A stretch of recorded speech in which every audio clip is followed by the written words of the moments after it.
What's hiding underneath things can be scary. Underwater, under your bed, especially what's under your carpet. Except when you get new carpet from Carpet One Floor and Home. After tearing up your old carpet, they'll vacuum and apply Health Annex antimicrobial to your subfloor, disinfecting and killing mold, mildew, and any remaining general awfulness. Carpet One Floor and Home goes the extra mile to protect you, your family, and your home. Carpet One Floor and Home in Columbia, making your home beautiful, guaranteed.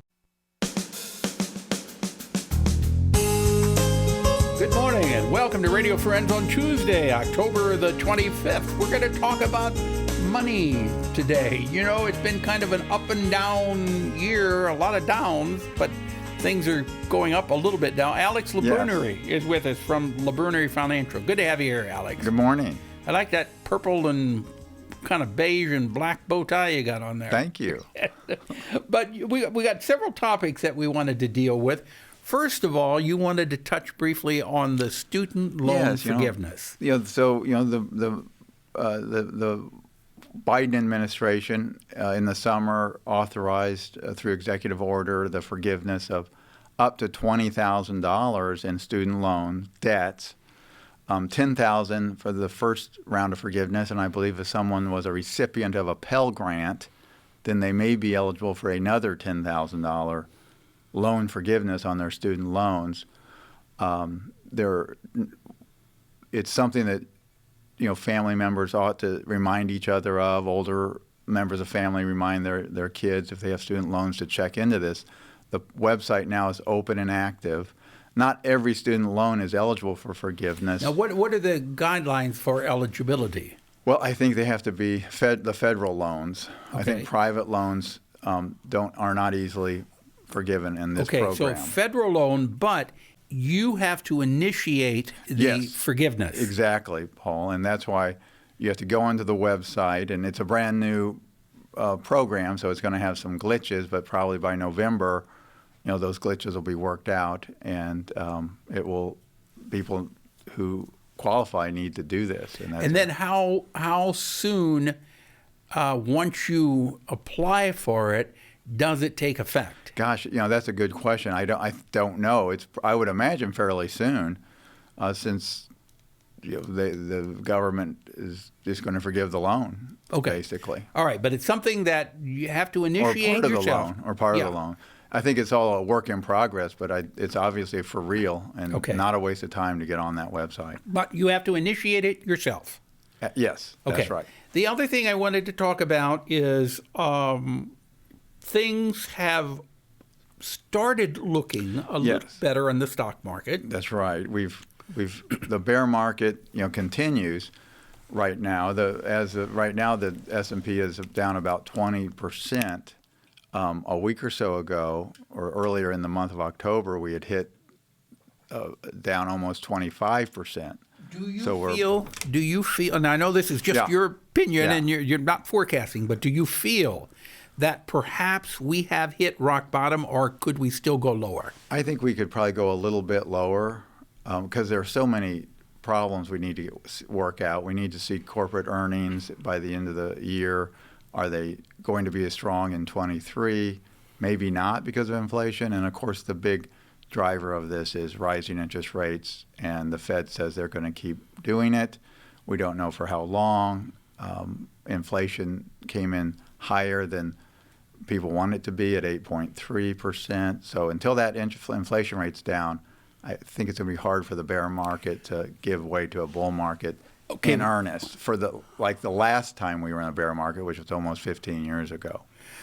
Right now, home loans are very, very high as far as the interest rate. Shocking from a year ago how big a difference 1 year makes.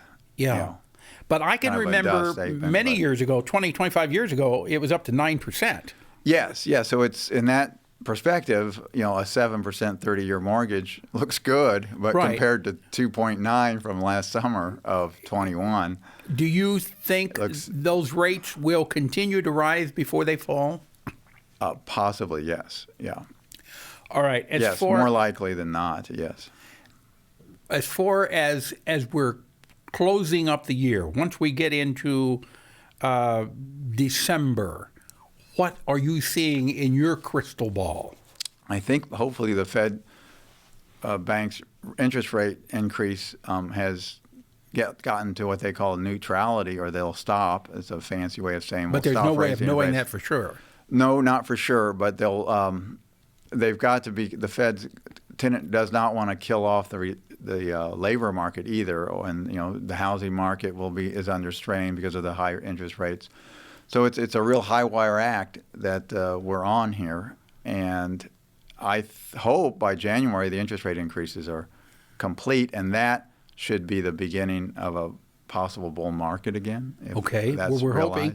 But for people right now who are thinking about investing, but they're concerned about investing, what do you say to that? Well, I think that if you've got a timeline of 5 years or more, the stock market is down significantly, and it may be a good time to be investing in quality stocks or mutual funds or indexes.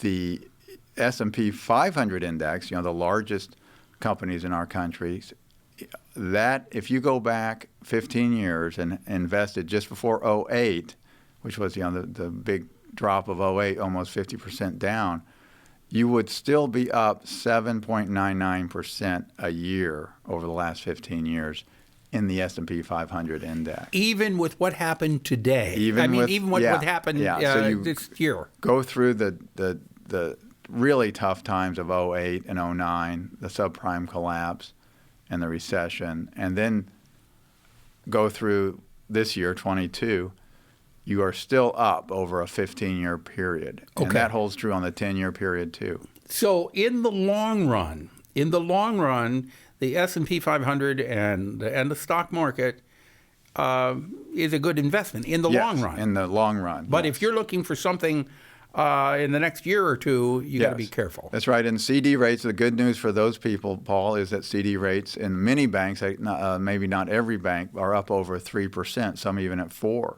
Mm-hmm. So for safe money, a year ago, 1-year CDs were at near zero, and now they're at anywhere from 3.5% to 4%. Right, but when you think of 3.5% or 4%, and what we've gotten used to with the stock market, you say, "Oh, that's nothing." Yes, right. But it's safe. Yes, it won't drop out right. by 20%. Okay. All of this is speculation. You never know. Something could happen tomorrow, and it goes one way or the other. Right. So you have to keep that in mind. That's right. But if you got any questions, you can give Alex a call, and be happy to chat with you. Yes, please call us at 573-449-5313. Okay, that's LaBrunerie Financial. If you go in there on Friday, it's Bow Tie Friday. And come see us on Friday. Go in for the big celebration of Bow Tie Friday. If you want to wear a bow tie, you can wear it, but it's not mandatory. All right. Thank you so much for joining us. Like to hear something? Drop me an email, pepperpmissouri.edu. Bye-bye.